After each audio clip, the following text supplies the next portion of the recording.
Good evening, one and all. We are having a webinar series when the lockdown was announced in Tamil Nadu and as well as in India to promote the mental health and well-being of public, general public, and the mental health professionals. We started this initiative as on trial basis, and we found that there is a huge response from the respondent. Still, we are continuing it is because of the support of the different experts and they are consented. And today, such a soul is here who has accepted our invitation. Ma'am, Usarani ma'am is a professor of psychology, Women's Christian College, Chennai. When we asked one of my team member, Dr. Subhasri, ma'am, shall we have a session with Usarani ma'am? And she contacted us, she accepted. Thank you ma'am for that acceptance. And today we are going to have your wonderful session on criminal and victim psychology on behalf of the Department of Psychology and the MSSW, Madras School of Social Work, and my MS Chellamuthi Institute of Mental Health, Madurai, and different international organizations who supported our initiative, and still they are continuing. I welcome on behalf of the core team members, as well as the participants over here. I welcome you, ma'am, for this session. And now I request Dr. Subhasri to introduce you to the participants over here. Subha, ma'am, can you unmute yourself?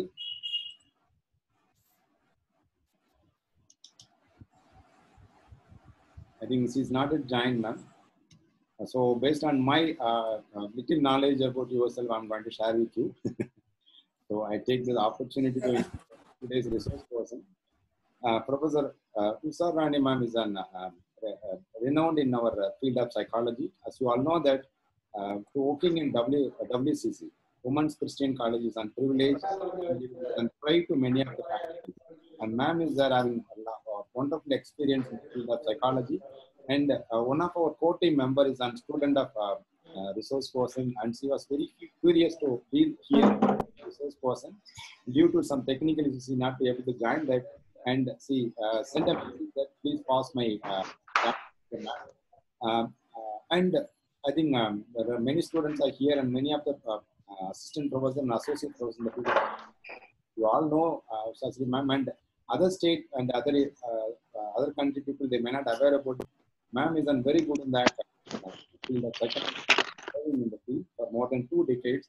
I welcome you again, ma'am. Please take over the session and share your knowledge and experience with us. We are eagerly waiting for your session, ma'am. Please take over.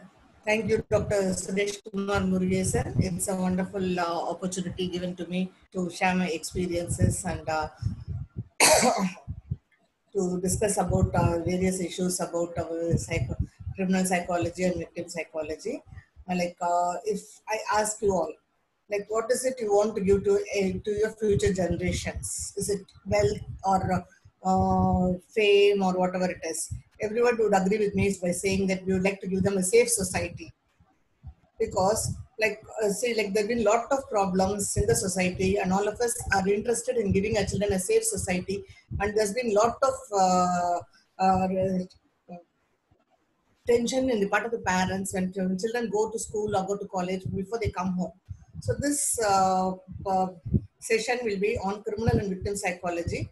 I'll be touching only on the basics in my presentation, but the discussion will be more elaborate than my presentation. Okay, so I'll be starting my presentation. Today, I'm going to discuss about Today, I'm going to discuss about criminal and victim psychology. Criminal psychology, as you all know, is a study of the views, thoughts, intentions, actions, and reactions of.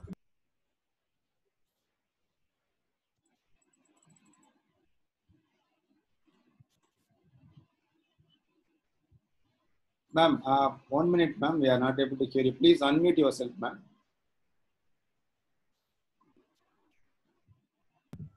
Are you able to hear me now? Yes, yes. Is it clear? Yes, clear. Okay, yeah.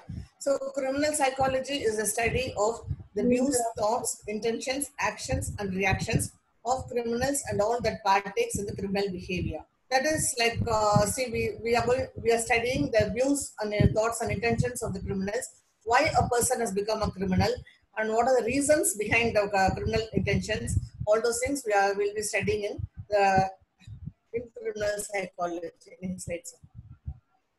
Next slide, please. Okay, yeah. So who's considered to be a criminal? Next slide. Next. An individual's act that violates a law and which is punishable by the government is a criminal. Okay. So the thing is, like, a person who violates the law, who's not adhering to the rules and regulations of the society, is considered as a criminal. Okay. And when we look at the types of crimes that are occurring in the society are, next slide please.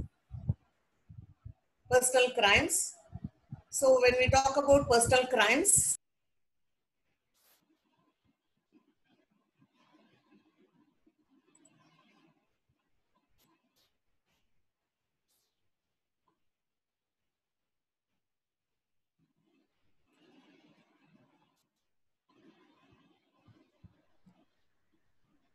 Ma'am, are you there? No, sir. Some network issue, I guess. Ma'am has to log in again. Can you, Dr. Veena, can you contact her and then inform her? Ma'am, yes, ma'am. Shubha ma'am is doing, sir. Okay, okay. So, Subha ma'am, can you?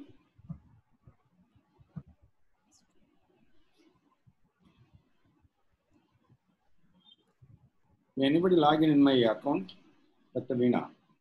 sir? Yeah, I think someone is logging in my phone number also. Oh, Is it you? I didn't close logout. I'll do that. Can you ask Ekta? Huh. Somebody logging in my account. I will do one thing. I guess. I am, sir. I'll log out with that. Okay. Okay, okay. One second. Yeah, Usama ma'am, just inform her. I think ma'am is not inside.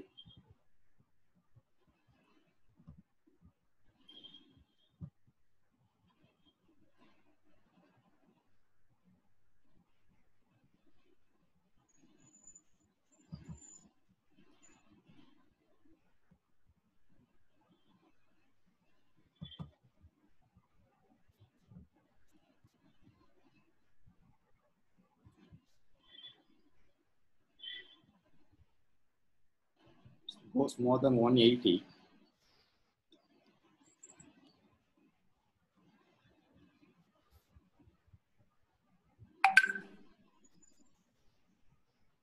I'm not able to. Yeah, okay, okay, okay. I think you are there. Just a minute. I will give a profile now.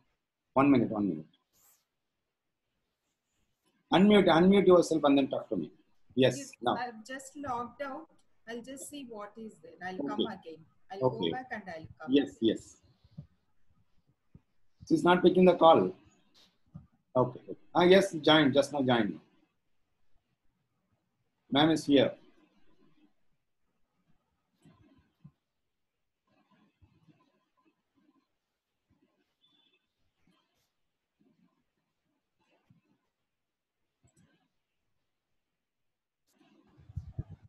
Ma'am. Oh. Yes, ma'am. There is a. Okay, yeah. So personal crimes are offenses against the person, like most commonly generalized as a violent crime that causes physical, emotional, and psychological harm to the victim. Yeah. So this may range from taking revenge to committing a heinous crime as rape and other crimes. Okay, and the property crimes are offenses against the property do not necessarily involve the harm of another person. Rather, these crimes involve interference with another person's right to use or enjoy their own property. Yeah, this usually involves property crimes within the family or outside the family where they are not allowed to use their own premises. Okay, so next slide, please. Yeah, and the next one is incomplete crimes, where it refers to the crimes that were initiated but not brought to completion. A person who would need to take a substantial step towards completing a crime as opposed to simply intending to commit the crime, but the crime has not been completed. It's just started, but it's not been completed. It is an inchoate crime. Next slide. Okay, statutory crimes are violations of specific state or federal statutes. They may involve their property offenses or personal offenses. For example, this would be alcohol-related crimes like selling alcohol to a minor or any other crimes which we have statutory warnings. Next, next slide, please. Yeah. So when we talk about the psychological factors that that are influencing the criminal behavior, we first will concentrate on the type of family. Next slide, please. Yeah. See, like initially when we see all of us lived in a joint family where there were a lot of people to monitor the behavior of children, and the children also had a lot of family affinity. And then slowly we moved on to nuclear family where the parents and the children were alone there. But now there's another transition that has been taking place where we come across single parent or separated families. Okay, so this again leads to a lot of criminal issues, and people are not able to understand the behavior of children. So, like I can quote an example here. I think many of you would have come across the case study of Otto Shankar. Otto Shankar is a hardcore criminal who was born and brought up in Trivandrum. His parents were separated, and at the age of 16 or so, his father had sent him to the city, to Chennai, to find his own livelihood. Okay, as a 16-year-old boy, he started taking up some small jobs, and then somehow he got to ride an auto. And in the auto, they were trafficking a lot of illicit liquor and things like that. And so later, he became a hardcore criminal. So, like when we look at the family history, it is clearly understands that the single parent or parents who are separated. You know, like single parent is different from separated parents. Separated parents may be due to divorce or separation, whereas single parent may be due to death of a person in the of one of the parents. Next slide, please. Next slide, sir. Yeah. So next psychological factor when we look at is the parenting styles. Okay, the parenting styles also leads to criminal behaviors at times. Like we have different types of parenting styles: authoritative parenting, authoritarian parenting, attachment parenting, permissive parenting, and free range parenting. Next slide, please.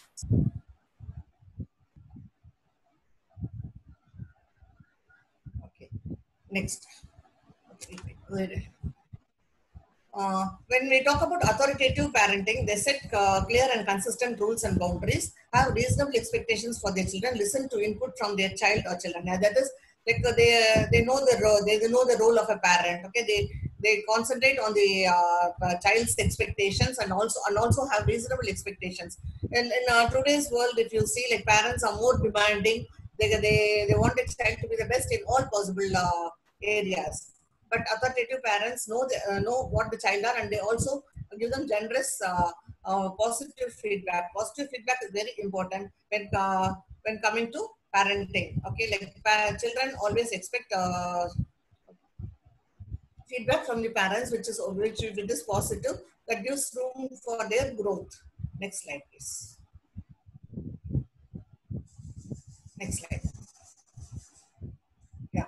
Authoritarian parenting. Here, these parents set strict rules and expect their children to follow them. Okay, they punish severely, have high expectations, and expect that their children will meet them every single time. And kids do often raise to high expectations. Don't encourage open communication. Here, the parents are very strict. They expect the children to listen to them. Whatever the parents say, only they can. They have to adhere. So what happens is in this kind of parenting, the children they have a double act. You know, in front of parents, they behave as though they are very they listen to the parents, but outside you can see their original color, because like when parents, in the absence of parents, they are different. Okay, here also I would like to quote a case study here. One boy who was around 18 years had come for counseling. The problem with this boy was he used to beat up his parents. Okay, only his parents, no one else used to beat up. So when he was got to me for counseling, the parents were very sober, and they said that my son is beating us, and we are doing so much for him and things like that. I was really wondering what is wrong with them. And then when I spoke to the boy also seemed to was saying that I have no issues, but only with the parents I cannot stand them. So then after some time, like I asked the boy to write a story in the next room. and the parents were sitting here. So after some time, I asked the boy to leave the paper there and come here. This boy came, and then he came and he was sitting there. Within 5 minutes, the mother went to the room, got the paper back, and then she said, what kind of a story are you writing? It's just like a boy who writes a second standard boy who writes a story. This is not up to your expectation. Then this boy looked at me and said, now you know why I'm beating them. So like I was really wondering what is a problem with the parent. Then only like slowly one by one this issue came up. You know, the age of the parents were 40 and 45 when they got married itself. So this boy was born after that. So then like parents started expecting the boy to live to their age. You know, at the age of 40 and 45, definitely parents would be a little. They would have had their own way of living. So the expectations was high. They wanted the boy to be the best in all possible ways. Whereas this boy was not able to cope up to their expectation. So when he was 11 or 12, one day when there was some issue, he gave one shot to his father. He saw the reaction of both the parents. Both of them were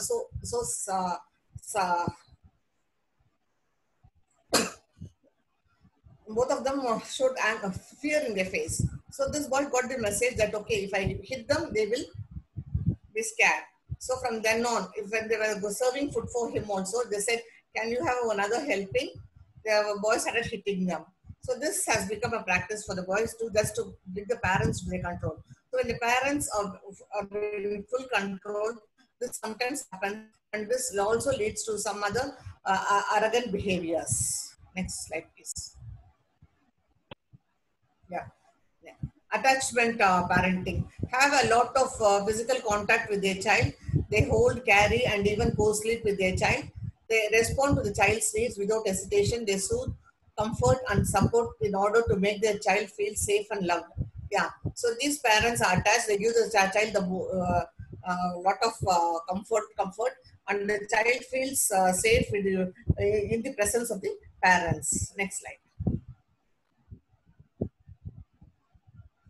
Permissive parenting. Yeah.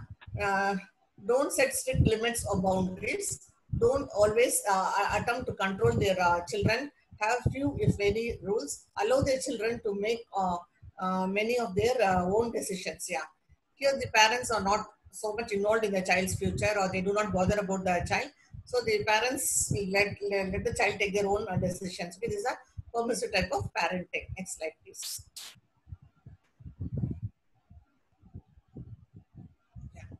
Free range parenting is independence. The child is given independence, responsibility, freedom, as well as control. Yeah, the parents are strict when they really have to be strict, and they are permissive when they really have to be permissive. And these children know they know how to use their independence. They know how to take up responsibilities. They know where their freedom lies, and they have full control over themselves. Next slide, please.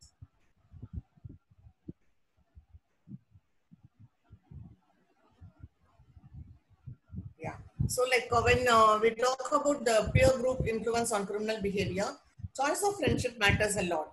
You know, when the child is around 13 or 14 years, parents usually have control over the children on the type of friendship they have, you know. Like they keep asking them, who are your friends and what are the behavior of your friends and other things. And these children, whichever group they belong to, they want to conform to the rules of the group. So if they get into the wrong company of children who are getting involved in the criminal behaviors, then in order to conform themselves to the group, they also get involved in criminal activities. See, and another thing is when we talk about criminal behavior, first time when a person commits a crime, you know that there's a lot of guilt feelings and the person feels very bad about it and other things. Then after 2 or 3 times, it becomes his lifestyle. So that's why the choice of friendship makes an important role. Next slide, please. Yeah. So like these are the areas which I've given on presentation. But in discussion, we can talk more about the criminal behavior and psychological factors which will involve in the criminal behavior. When we talk about victim psychology, So the process of being victimized or being a victim is victimization. The field that studies the process rates in the incidence, effects and prevalence of victimization. Victim mentality is an acquired personality trait to consider or to recognize or consider oneself as a victim, the negative actions of others, to behave as if this was the case in the face of contrary evidence of such actions. Okay? Say for example, like a person who's been traumatized or who's been who has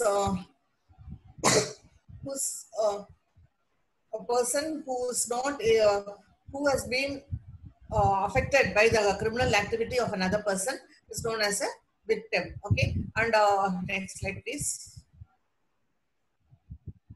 Yeah, reasons behind victimization is now when we talk about this pandemic season, like we come across many cases where the children, where women are being victimized. But before going into the slide, I would like to share my experience as a research scholar. I did my PhD in the topic of rape victimization.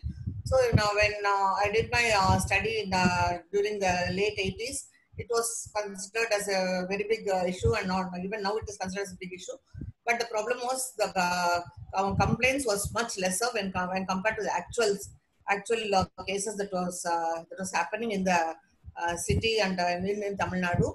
The reason is like when in any other crime, in any other victimization, the victim gains sympathy from the society. Okay, whereas in the case of rape victimization, there is no sympathy from the society. The victim is victimized many a times than the actual victimization. Say, for example, the moment she's been sexually harassed or they say she has to go to the police station to report. So the before the incident itself, she has a lot of trauma in her mind, and then during the incident again there's a lot of trauma, and after the incident, first thing is she has to go to the police station for reporting. There she's been victimized by the police by asking obscene questions and what is the reason for this guy to do that only to you, and so many women are there and things like that. Then after that comes to they have to go for a medical examination. So when they go for the medical examination, again the doctors and the others, we do not know how they are going to think. So like under fear and the ill feeling the victim has at each and every stage becomes very hard for the victim, and sometimes these victims withdraw the cases in between itself. They do not go till the trial. Okay, then after the trial room also, it is going to be in camera investigation, and the victim suffers a lot. So this is known as secondary victimization, where the victim multiple victimizations are happening to the victim. Okay, so like when these victims really need a lot of support from the society. So now when we talk about this pandemic situation, we also see from the newspapers and cases that a lot of domestic violence is happening. The reason may be because like when they have, both of them have work to do, the man goes out to work and the woman is at home, or when the woman also works, both of them hardly meet each other, and even when at the time they meet, hardly they have time to speak, or and the victimization is not so much. But now during this pandemic time, both of them are at home only all the time. So like there are a lot of reasons behind this victimization: reduced income and the psychological effect of job loss. Yeah, maybe understand that many of them have lost their jobs because of this situation, where there will be a lot of lockouts and people are not able to provide them proper job opportunities and things like that. Frustration of men finding release by abusing women in intimate relationships. Yeah. So like the reason here, which we could say, is like in intimate relationships, certain things are taken for granted. Certain behaviors have been taken for granted. You know, like it's now we can say even women also, but men feel that if they abuse their intimate partner, you know, like they get release. So like they're out of their frustration.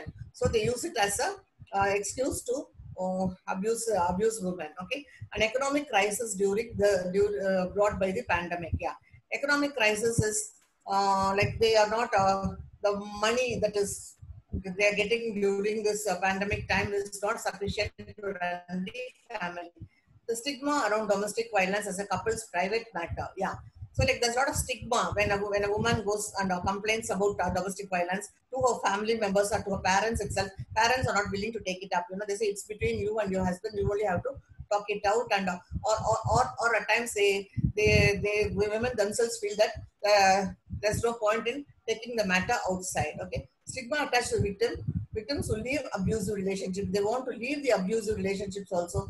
Again, there's a lot of stigma attached until and considering the child's future, they do not feel like leaving the relationship. Okay, and disconnection with social support systems. Yeah, so they're disconnected with the social support systems. Like they're not able to talk to their relatives or friends or family members about this. Okay, lack of alternative for temporary housing. Yeah, so if they walk out of the house, where do they go?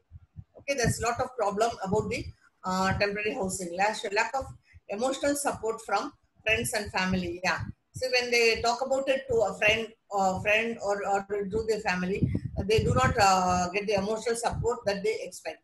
Okay, access to a phone or calling for help or reporting violence is a challenge to the victim. Yeah. So they're not able to access to this cell phone or the sometimes the abuser hides the cell phone and she's not allowed to talk to anybody. Okay, next slide, please.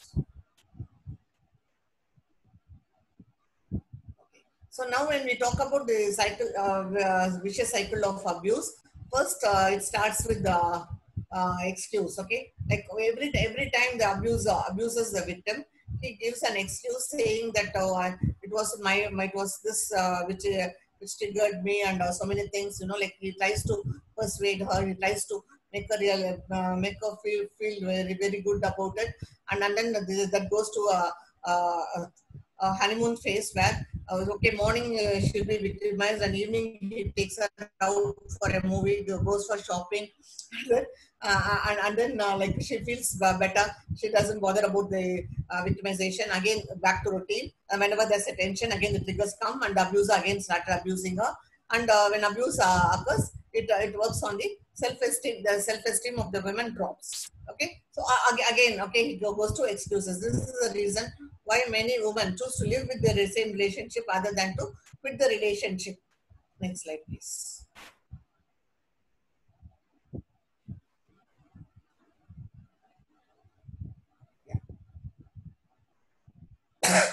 Emotional impact is, see, like the victims usually have guilt or self-blame. There's an emotional impact. The thing is, like whenever there is a problem in the family or outside the family, it is always a woman uh, who's been targeted. You know, they say you have done it. What is the reason for you to do it? So this gives a guilt feeling for the woman that that she has been the reason for her own victimization, and this results in self blame. Okay, had I not done this, then definitely I would not have had this issue. So like this, you know, so a lot of emotional impact is there on the part of the victims. Next slide, please. Yeah, next slide. Yeah. And psychological impact is physical and mental health difficulties such as risk of chronic diseases. See, many times the victims do not report their victimization at all. They cry in silence. When they cry in silence, the risk of chronic diseases is there, and they have a lot of depression in them. And then sexual disorders, they may suffer from sexual disorders. And worse come worse, this will result in post-traumatic stress disorder and substance abuse. Next slide, please.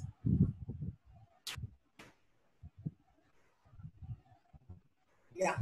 See, like all this definitely has a social impact because they cry in silence, or even if they talk about victimization to others, they have a lot of guilt feeling in them, which results in social isolation. They isolate themselves, and also they avoid being with people. Okay, like in order to avoid the stigma, the people are talking about it.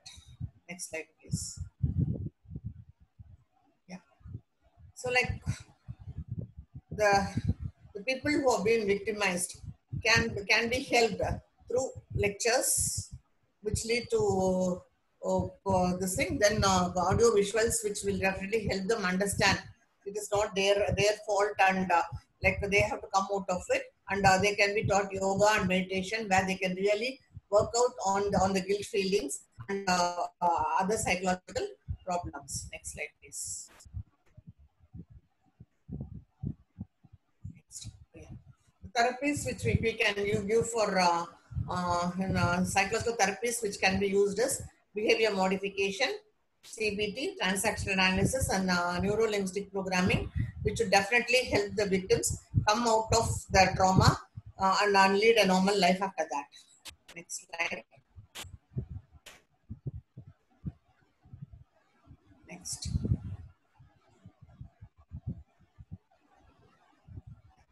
So there are a few agencies in Chennai which deals with the victims of domestic violence. One among them is PCVC, which is International Foundation for Crime Prevention and Victim Care. They have a toll-free number, and so if anybody requires any help, they can always approach PCVC. They have a team of volunteers and a team of people working on victims of domestic violence, especially during this pandemic. Next slide, please. So yeah, so to conclude, I'll say that we have discussed about the various psychological factors that may result in criminal behavior, and then the reasons for a person to become a criminal, the family background and other things, and about the victims also we have discussed. Next slide. So now it is question time. So like I have given a lot of time for questions because I thought people will have a lot of questions here, and discussion can happen during questions. Thank you so much, ma'am, for that wonderful presentation. And yeah, definitely we have seen during this lockdown period, there have been any number of cases increased in domestic violence. And people have most of the psychologists have volunteered their services through many NGOs and many agencies. And definitely people in rural areas really don't know that they are undergoing abuse, or they are prone to domestic violence, and they are not even aware of that the impact that's going on them, or the impact that has on their mental health.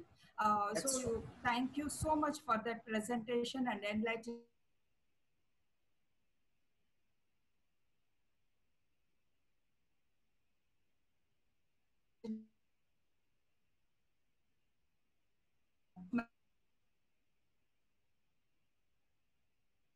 Memory loss of the incident or sexual abuse during.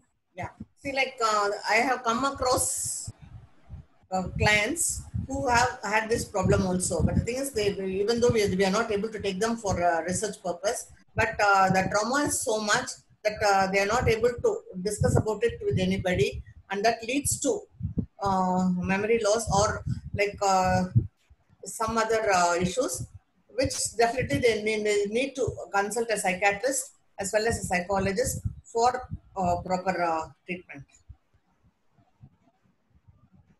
Like I can quote a kid here, a lady who was 35, 36 years. She had sexual harassment by one of her neighbors, I think. So like she really didn't know.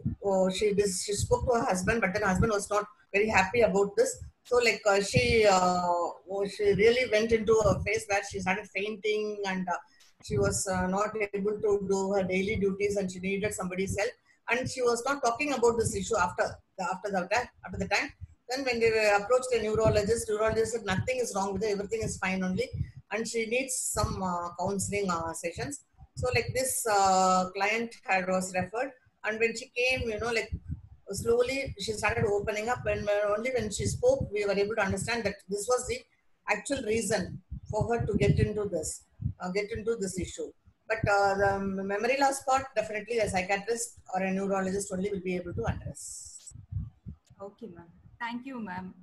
Ma'am, what kind of concepts from transactional analysis can be applied? Yeah. So like from the three stages we speak, the child, parent and adult. Okay. So like when we ask them to speak, then we'll try to analyze from what stage they are talking, and then try to help them from that stage itself. And another thing is there are four this thing which translates. I'm okay, you're okay. I'm okay, you're not okay, and I am not okay, you are okay, and I'm not okay, you're not okay. So like usually these people who are victims of crime come from the have this background of I'm not okay and you're okay. So like from that angle only we'll be able to speak to them and make them feel comfortable. Okay, ma'am. Ma'am, how to educate children about aware of crime and criminal activities, and by not doing that, students usually get attracted or come under peer pressure towards smoking and drug and all these things. So how to educate children about these things? Yeah. See here, like there have been a lot of cases which we have been dealing with, isn't it? So the children at the age of 13, 14 only, they get involved in these kind of behaviors.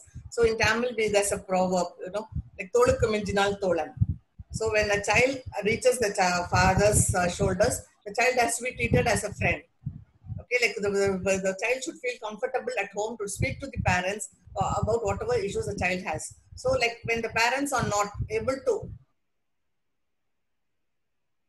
not a comfortable position to communicate with the child, then automatically the child seeks company from others. When child seeks company from others, there are chances, like I already put a slide where the choice of friendship is there. Due to peer pressure, they get involved in this kind of behaviors. Like I can quote a thing when I had gone to one of the places for training in Warangal. There was another co-trainer with me who was around 22 or 23 then.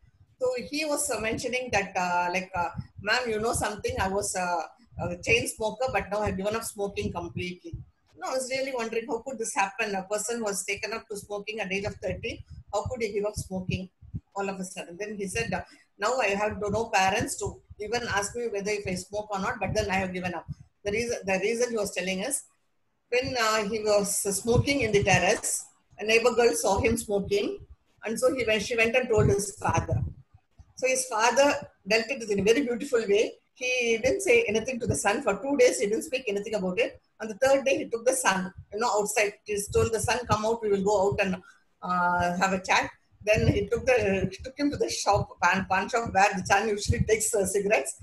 So he asked his shopkeeper to give him 2 packets of cigarettes of the thing which the son smokes. So the shopkeeper gave, and he gave it to the son and told him, "See, like you have liberty to smoke at home. Okay, even in my room you can smoke." The father is a teetotaler. But you're not supposed to smoke anywhere, and I don't want any more complaints from outside. And this guy said, I thought I could become invisible by that time because like my way my father dealt with was completely different. Then after that, slowly he had given up smoking. Like it was all of a sudden he gave. Then when the mother was giving him pocket money, also the father used to tell, like, why don't you give him some more extra money because he needs money for his buying his cigarettes or things like that. No? So then after that, he stopped. And slowly he stopped, and now when he was talking to me, he said he doesn't have parents. Both of them are no more, but still he is not able to smoke because of the treatment the father had given him. So if the parents or like friends, definitely the child can come out of this behavior, or else like the parents should monitor the kind of friendship that child has, and not only that, even in schools or colleges, the teachers play an important role. Okay, they understand that there's some behavioral issue with the child.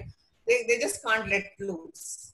Okay, they have to talk to the child like just like a friend. No, not being very strict or anything. Just the child should feel that I have somebody to whom I can go. So when this feel comes, definitely the child will not get into this kind of vice behaviors. Yes. I know participants are waiting with the questions. A couple of questions from the chat session, then I'll ask the participants. Ma'am, what is the scope of criminal psychology? After your bachelor's degree, if you want to do your master's, so what are the scopes for pursuing the criminal psychology course? See, we have MSc Forensic Psychology in Ahmedabad, where they also deal with criminal psychology. And there are courses in criminology, which has a subject in criminal psychology. In Chennai itself, we have a few colleges. Okay, thank you. I now request Abhishankari ma'am to please unmute and ask the question.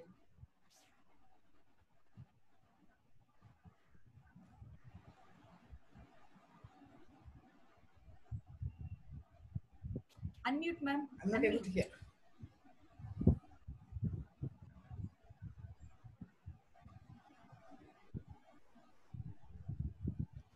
Suresh sir, can you do that, sir? Abhishankari ma'am. Yes. Now 1 minute, 1 minute, 1 minute. Yes. Now it can answer. Yes. No. My question is this: the children are often with target of verbal abuse, maybe in the form of correcting their behavior, maybe in the form of the grades, whatever, parents, family. Always there's a victimization happens. Children are asked to, forced to sing a song or exhibit the talents. And if they're not able to cope up, they're often being chided about it. So is this also a leading cause for crime? The thing is, like, the child should be given the liberty. The right of the child is there. Okay, like the child has the liberty to either sing or not sing. The child should be kept in a comfortable zone.